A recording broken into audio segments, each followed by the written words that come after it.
Hello बच्चों, कैसे हैं आप सब। आज की हम इस क्लास में विज्ञान अध्याय 4 जिसका शीर्षक है धन और ज्वाला, उसके जो अभ्यास के प्रश्न हैं उन्हें समझेंगे। अगर आप अपनी पुस्तक निकाल लेंगे तो आप देखेंगे कि पेज 51 के ऊपर इसके अभ्यास के प्रश्न हैं। ये कुल 13 प्रश्न हैं।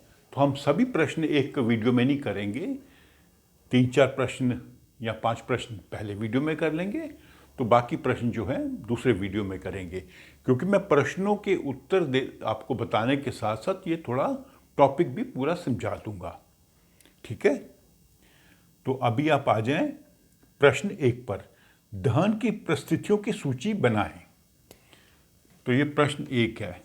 दहन की परिस्थितियां मतलब किस स्थिति में दहन होता है। दहन मतलब जब कोई चीज जलती है, ठीक है। जलना भी एक किस्म का केमिकल रिएक्शन है जिसमें ऑक्सीजन के साथ वो चीज रिएक्ट करती है और ऊष्मा पैदा होती है और प्रकाश पैदा होता है।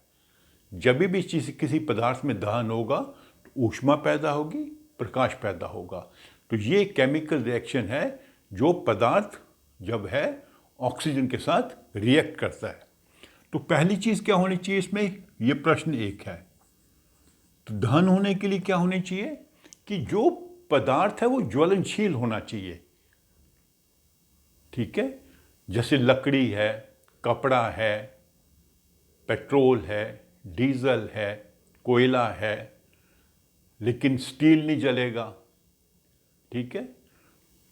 तो पदार्थ जो है वो ज्वलनशील होना चाहिए।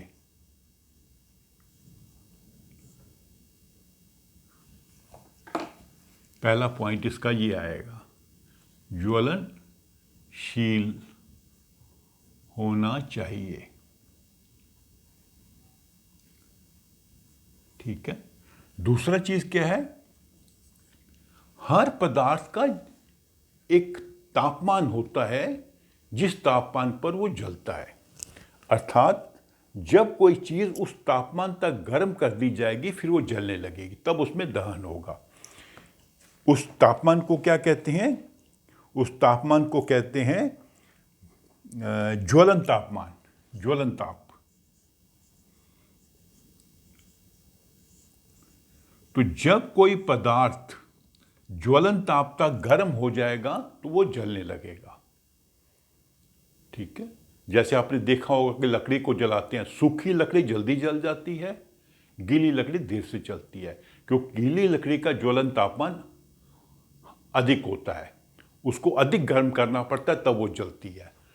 तो ज्वलन ताप तक उसे गर्म करना होगा, तक वो है उस पदार्थ को गर्म करना पड़ेगा। जब वह ताप उस ताप तक गर्म हो जाएगी जिस ताप को ज्वलन ताप कहते हैं, तो वो चीज जलने लगेगी। तीसरी चीज क्या है, वायु होनी चाहिए। वायु मतलब ऑक्सीजन। वायु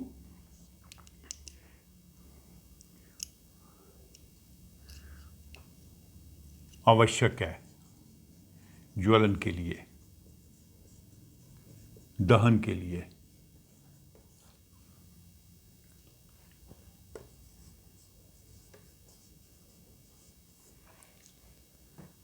तो ये 3 परिस्थितियां हैं जिसमें ज्वलन होता है। एक तो जो पदार्थ है वो ज्वलनशील होना चाहिए, वायु होनी चाहिए वहां पर। तीसरा, उसको जब हम गर्म करेंगे उसका तापमान ज्वलन तापमान से अधिक होना चाहिए। अगर से कम होगा तो दहन नहीं होगा। जैसे मैंने आपसे कहा, लकड़ी को आप कम गर्म करेंगे तो जलेगी नहीं। तो इस प्रकार ये 3 आप स्थितियां लिख देंगे तो आपका प्रश्न जो है वो सही उसका उत्तर हो जाएगा। तो ये हमने किया प्रश्न 1। अब आ जाते हैं प्रश्न 2 पर।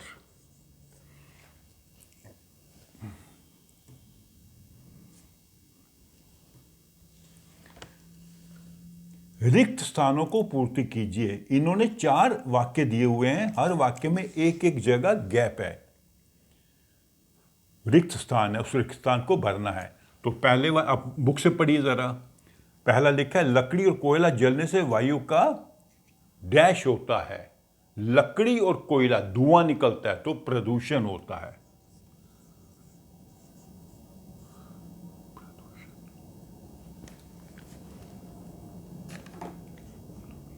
तो पहले में आप लिखेंगे प्रदूषण, कोयला जलेगा, लकड़ी जलेगी, धुआं होगा, उससे प्रदूषण होगा, जहरीली गैसें भी निकलेंगी। सेकंड सेंटेंस में क्या लिखा है? घरों में काम आने वाला एक द्रव ईंधन है, द्रव ईंधन, लिक्विड ईंधन। तो घरों में आपको मालूम है, जैसे कुछ लोग कोयले की अंगीठी जलाते हैं, कुछ लकड़ी जलाते हैं चूल्हे में, आजकल बहुत कम है, गांव वगैरह में अभी भी शायद होता होगा। फिर मिट्टी का तेल जलाते हैं, गैस जलाते हैं, तो द्रव ईंधन है मिट्टी का तेल।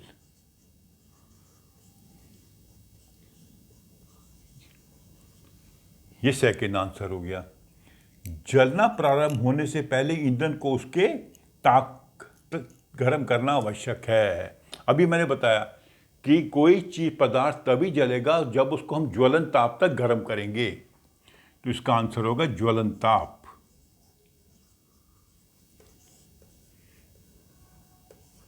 जब इस ताप तक कोई चीज गर्म हो जाएगी तो वह जलने लगेगी।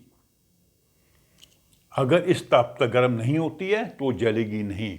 इसका अनुभव लकड़ी से आपको होता है। लकड़ी को आप थोड़ा सा गर्म करो नहीं जलती है, अधिक गर्म करो जलने लगेगी। इवन पत्थर का कोयला भी, उसको कम गर्म करेंगे तो जलेगा नहीं, उसको अधिक गर्म करेंगे तो जलने लगेगा। फिर अगला पॉइंट क्या है? ग, तेल द्वारा उत्पन्न आग को डैश द्वारा नियंत्रित नहीं किया जा सकता। हम आग बुझाते हैं अक्सर पानी डालकर। आपने देखा होगा किसी घर में आग लग जाए तो लोग फटाफट बाल्टी से पानी डालते हैं, या फायर ब्रिगेड को बुलाते हैं, वो भी पानी डालते हैं। लेकिन अगर तेल में आग लगी है तो वो आग फैल जाएगी। तेल को पानी से नहीं बुझाया जा सकता। तो यहाँ पे इसका फिल्मी ब्लैंक में आ जाएगा पानी। तेल में आग लगी है तो आपको गैस, कार्बन डाइऑक्साइड गैस से बुझाना होगा। ये फोम, फायर एक्सटिंग्विशर होते हैं जिसमें से फोम निकलती है या गैस निकलती है। तो ये सेकंड क्वेश्चन के 4 सेंटेंस हैं, वाक्य हैं। चारों के रिक्त स्थानों पर ये वर्ड आपने लिखने हैं। पहले में प्रदूषण, सेकंड में मिट्टी का तेल, थर्ड में ज्वलन ताप, फोर्थ में पानी। तो ये आपका सेकंड क्वेश्चन भी हो गया इस हिसाब से। तो अभी हम आ जाते हैं थर्ड क्वेश्चन पे। समझाइए कि मोटर वाहनों में सीएनजी के उपयोग से हमारे शहरों का प्रदूषण किस प्रकार कम हुआ। जब भी हम किसी वाहन में डीजल या पेट्रोल जलाते हैं, पेट्रोल का उपयोग करते हैं, तो उसमें अधिक धुआं निकलता है, गैसेस निकलती हैं जहरीली। लेकिन अगर हम सीएनजी का उपयोग करेंगे, सीएनजी, तो उससे क्या होगा कि कम धुआं निकलेगा, कम जहरीली गैसें निकलेंगी। डीजल और पेट्रोल की तुलना में उसमें से जो जहरीली गैसें निकलती हैं जलने पर वो कम होती हैं। इसके उपयोग से जो नगरों में वायु प्रदूषण कम होता है। तो हम क्या लिखेंगे? सीएनजी, डीजल और पेट्रोल की तुलना में सीएनजी हवा में कम प्रदूषण करता है, क्योंकि इसके जलने से कम मात्रा में जहरीली गैसें निकलती हैं। इसलिए सीएनजी का उपयोग करके हम नगरों में वायु प्रदूषण को कम कर सकते हैं। ठीक है, अभी फोर्थ क्वेश्चन आ गया आपका।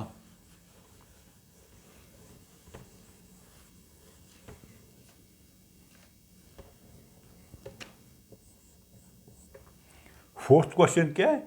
ईंधन के रूप में एलपीजी और लकड़ी की तुलना कीजिए। एलपीजी जो सिलेंडर में गैस मिलती है, हम लोग किचन में यूज करते हैं, तो दोनों की तुलना करनी है, लकड़ी और एलपीजी। तो पहला क्या होगा, सबसे पहला क्या होगा, इसमें प्रदूषण कम होगा, इसमें अधिक प्रदूषण। अगर लकड़ी यूज करते हैं हम घर में चूल्हे में तो अधिक प्रदूषण होगा, इसमें कम प्रदूषण, उसमें अधिक प्रदूषण। पहला पॉइंट तो ये आपने लिखना है, ठीक है, कि एलपीजी के उपयोग से प्रदूषण हवा में कम होगा, लकड़ी के उपयोग से हवा में अधिक प्रदूषण होगा। दूसरा क्या है, इसमें जो ऊष्मा ऊर्जा आती है वो अधिक होती है, इसमें कम होती है, कम ऊष्मा ऊर्जा।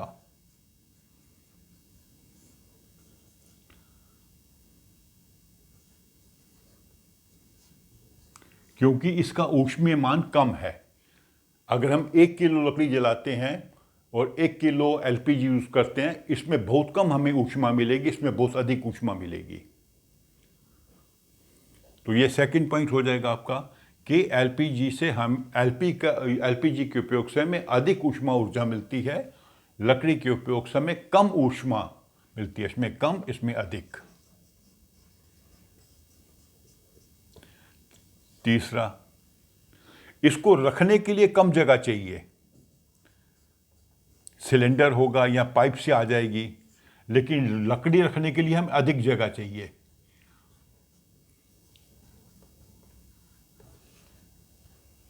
लकड़ी बहुत ज़्यादा जगह घेरती है, तो इसमें कम जगह, अधिक जगह चाहिए। इसमें एक और हानि है, पेड़ कटते हैं।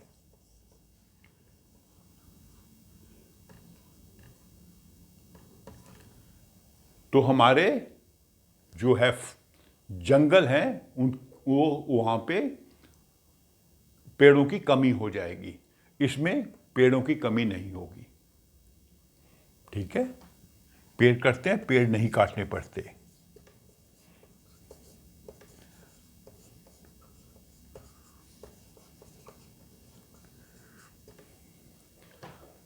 इसको ले जाना थोड़ा कठिन है। लकड़ी लाएंगे आप जंगल से तो आपको एक बैलगाड़ी में या बड़े ट्रैक्टर में या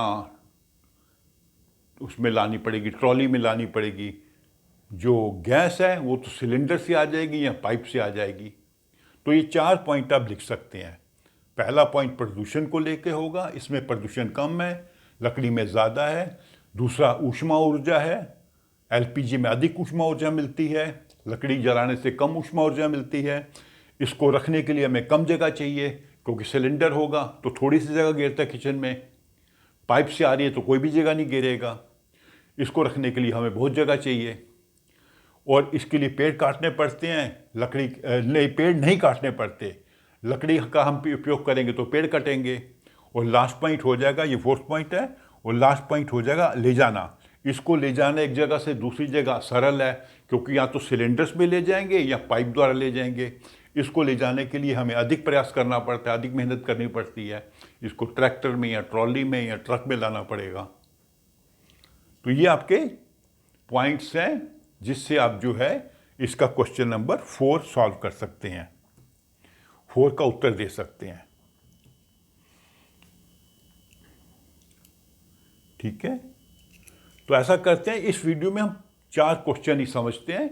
अगले वीडियो में मैं आपको बाकी जो क्वेश्चंस हैं उसके भी कुछ समझा दूंगा। तो अगर आपको मेरी ये वीडियो अच्छी लगी हो तो इसे आप लाइक करो, अपने फ्रेंड्स के साथ शेयर करो, और मेरा अगर चैनल आपने सब्सक्राइब नहीं किया अभी तक तो उसे सब्सक्राइब भी करो। Okay, thank you.